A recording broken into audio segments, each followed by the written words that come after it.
Hola, ¿qué tal? Muy buenas tardes. Mi nombre es César David y junto con mi compañero Brian Fernando vamos a exponer lo que es el tema de parasitología con énfasis en la entamoeba histolítica. Muy bien, vamos a comenzar. Primero, como índice, vamos a explorar lo que es la morfología y estructura de este parásito, su taxonomía completa, la patogénesis, las manifestaciones clínicas que presenta este parásito, su epidemiología, el cómo diagnosticarlo y el tratamiento más eficaz para este parásito. Bueno, vamos a comenzar definiendo qué es la entamoeba histolítica. Sabemos que es un protozoo causante de la amibiasis, representante de un desafío significativo para la salud a nivel global. Esto se debe a su gran capacidad de provocar daño, desde infecciones asintomáticas hasta colitis grave y, en algunas ocasiones, abscesos hepáticos mortales. Su compleja combinación biológica, adaptaciones morfológicas únicas, un ciclo de vida altamente eficiente y mecanismos de patogenicidad atractivos logran un problema único entre los parásitos. El objetivo de profundizar en la estructura, su clasificación taxonómica y procesos patogénicos, integrando hallazgos recientes de la microscopía, es para avanzar en los estudios multicelulares y moleculares de este parásito. Bueno, comenzando con la morfología, tenemos que se presenta en dos formas, que es la de quiste. Primero, que tiene un tamaño de 10 a 20 micras de diámetro con una forma esférica. Generalmente es un quiste inmaduro, por lo tanto tenemos como una forma inefectiva. Tiene de 1 a 4 núcleos según su tipo de madurez.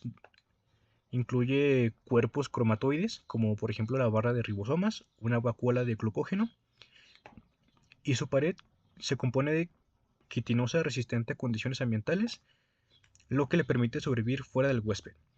Cuando ya se presenta el quiste maduro, pierde la vacuola de glucógeno y puede dejar observarse los cuerpos cromatoides.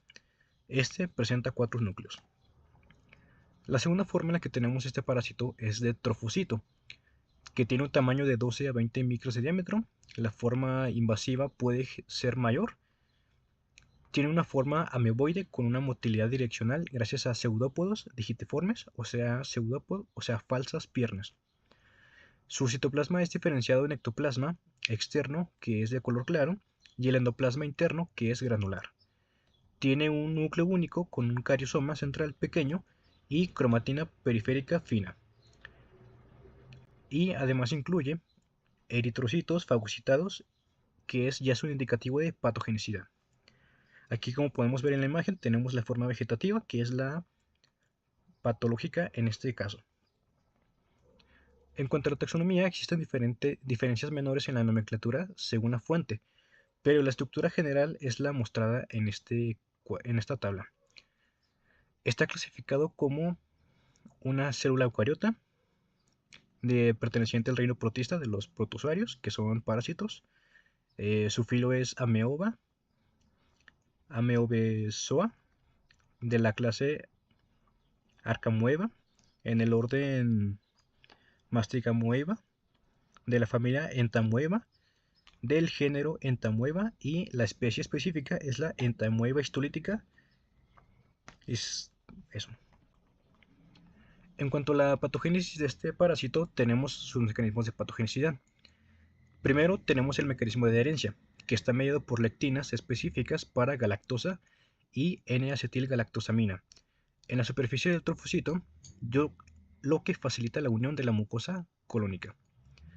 Otro mecanismo es la destrucción tisular. Este parásito libera proteinasas extracelulares, que son cisteína y proteinasas, que degradan la matriz extracelular y la activan el complemento facilitando la invasión. También forma poros en las células del hospedador mediante proteínas formadoras de poros, provocando una citólisis rápida. Otro mecanismo es la fagocitosis. Los trofozoitos pueden fagocitar eritrocitos y bacterias y células del huésped. Esto contribuye a la necrosis tisular 1. Y otro mecanismo muy importante es la evasión inmune, ya que la eliminación de anticuerpos unidos y resistencia a la destrucción mediada por completo, la inmunidad es incompleta y no correlaciona la presencia de anticuerpos circulantes. Tenemos varios tipos de presentaciones asintomáticas de patologías de este parásito. y uno de los más comunes es una infección asintomática o no invasora. Esta es la forma más frecuente de amebiasis, ya que no se puede identificar trofocitos hematófagos ni sangre en materia fecal. La mucosa colónica queda intacta y puede ser producida tanto por la entamoeba histolítica como por otras no patógenas. Otra presentación es la enfermedad intestinal invasora, que ya es la disentería. Es otra forma muy frecuente de enfermedad intestinal invasora, ya que encontramos deposiciones mucosanguinolentas, es decir, un poco de sangre en las heces fecales, y poco abundantes, es decir, de manera casi imperceptible. Son frecuentes a lo largo del día, es decir, que se va a presentar en varias ocasiones del día, en diferentes idas al baño, y se presenta con un dolor cólico moderado y tenesmo rectal. La tercera parte de los pacientes presenta fiebre que no supera los 38 grados, por lo cual todavía no tenemos un problema más grave, pero ya debemos considerarlo para el diagnóstico. Otra presentación es la colitis amebiana fulminante. Esta principalmente en pacientes con mal estado general, tienen evacuaciones frecuentes sanguinolentas, es decir, a veces tienen sangre y a veces nada más tienen heces fecales. Los pacientes presentan un dolor cólico intenso y tenesmo rectal constante y agudo. Pueden presentar fiebre que llega hasta los 40 grados con inestabilidad hemodinámica y shock. Las complicaciones de esta presentación es la perforación intestinal y el megacolon tóxico. Otra presentación de esta patología es la enfermedad intestinal invasora, que presenta lesiones anulares pseudotumorales asociadas con necrosis y preferentemente en ciego y colon ascendente.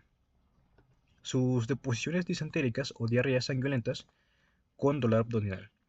La complicación de esta presentación es la perforación intestinal, que es la más peligrosa de todas, y también puede presentar una apendicitis amebiana, la cual es indistinguible de la apendicitis bacteriana.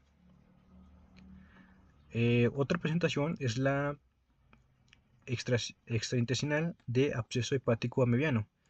Esta manifestación más común de la enfermedad extraintestinal presenta signos y síntomas muy inespecíficos, lo que se presenta con dolor en el cuadrante superior derecho.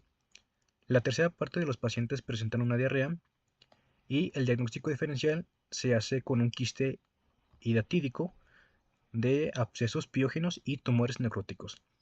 Como podemos ver en esta siguiente imagen, tenemos un crecimiento de lo que es el hígado debido al absceso. Otras enfermedades extraintestinales de este parásito son las lesiones geniturinarias, que se dan por fistulación de los casos rectocolíticos y presentan úlceras dolorosas de abundante descarga. Si bien estos efectos secundarios de enfermedad extraintestinal de este parásito son mucho menos frecuentes que los intraintestinales. Otro de ellos tenemos que es la enfermedad cerebral, que está dada por una diseminación hematógena. Aquí, como podemos ver en la imagen, tenemos un daño significativo en lo que es el cerebro. Y por último tenemos la enfermedad cutánea, que es de muy baja prevalencia. De forma primaria está dada por la inoculación directa del trofozoito y secundaria está dada por la extensión de los trofozoitos en la zona afectada a la piel. Hablamos un poco sobre las manifestaciones clínicas. La entamoeba histolítica es un protozoario intestinal que causa amebiasis, una enfermedad que puede presentarse en diversas manifestaciones clínicas. Los síntomas más comunes son dolor abdominal y cólicos intestinales, diarrea intensa que nos puede llevar a deshidratarnos si no se trata adecuadamente, presencia de sangre o secreciones en las heces, fiebre y escalofríos, náuseas y pérdida de peso y también cansancio y debilidad en general. En casos más graves, la infección puede atravesar la pared intestinal y diseminarse a otros órganos, causando abscesos hepáticos e incluso nefrosis en el hígado. Es fundamental acudir al médico antes de la aparición de estos síntomas para recibir un diagnóstico y tratamiento oportuno. Pasemos a hablar un poco sobre la epidemiología y el área donde se encuentra. Las tasas de infección por entamoeba histolítica son más elevadas en climas cálidos, en particular en áreas donde existe un bajo nivel sanitario. Se tiene la creencia de que este organismo produce más muertes en todo el mundo que cualquier otro parásito, excepto aquellos que causan paludismo y esquistosomiasis. Por ejemplo, hay reportes de abscesos hepáticos amibianos surgidos principalmente en México, la región occidental de Sudamérica, el sur de Asia y el oriente y sur de África. Por razones aparentemente no relacionadas con la exposición, la enfermedad sintomática es mucho menos común en las mujeres y niños que en los varones adultos.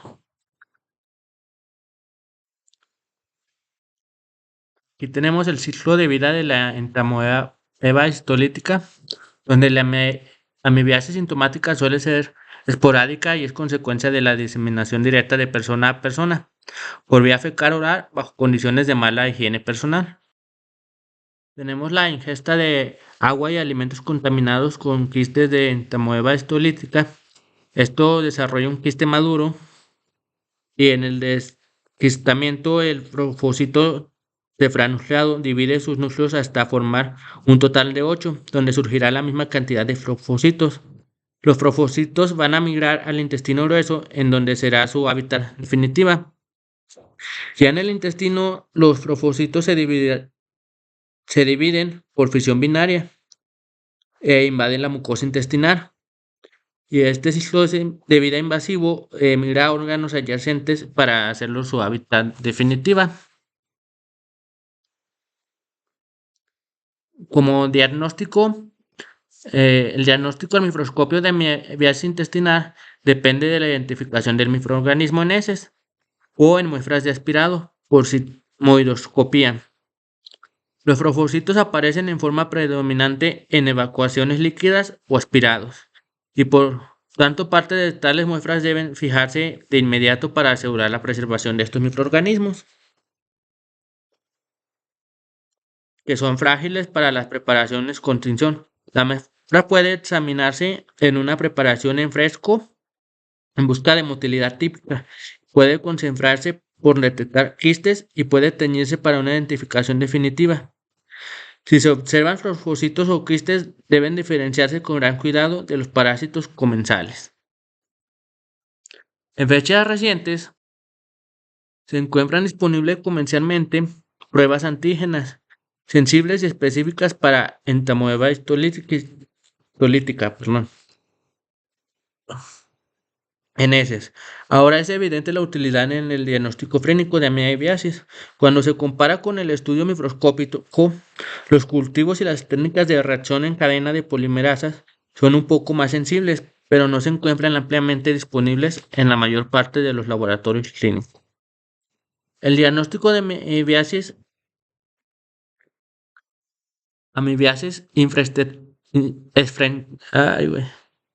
efraintestinal es más difícil porque el parásito no suele recuperarse de heces o tejidos. Las pruebas serológicas son de importancia fundamental por lo común de los resultados. Dos son negativos en pacientes asintomáticos, lo que sugiere que es necesaria la invasión hística para la producción de los anticuerpos. Y como tratamiento, el tratamiento se dirige al alivio de los síntomas. En este tenemos que hacer una sustitución de sangre y líquidos y erradicación del microorganismo. Aún se desconoce si es necesario eliminar el parásito en portadores asintomáticos, pero el fármaco preferido para la erradicación es el mefronadizol.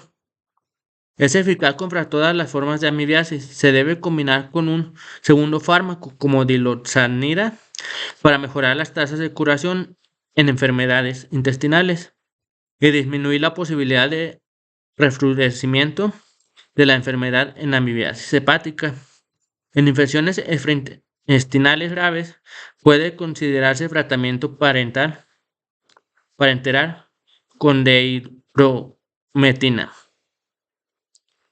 Y como prevención, la enfermedad se transmite por vía fecal oral. Por lo tanto, los esfuerzos deben dirigirse a mejorar las instalaciones sanitarias para eliminar las heces y a perfeccionar las prácticas de higiene personal.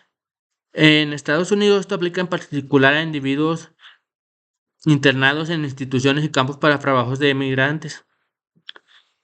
Los varones homosexuales deben estar conscientes de que en ciertas prácticas sexuales comunes en este grupo de personas incrementan de manera sustancial el riesgo de mebiasis y de otras infecciones. Y esto sería todo de nuestra parte y les agradecemos mucho por su atención.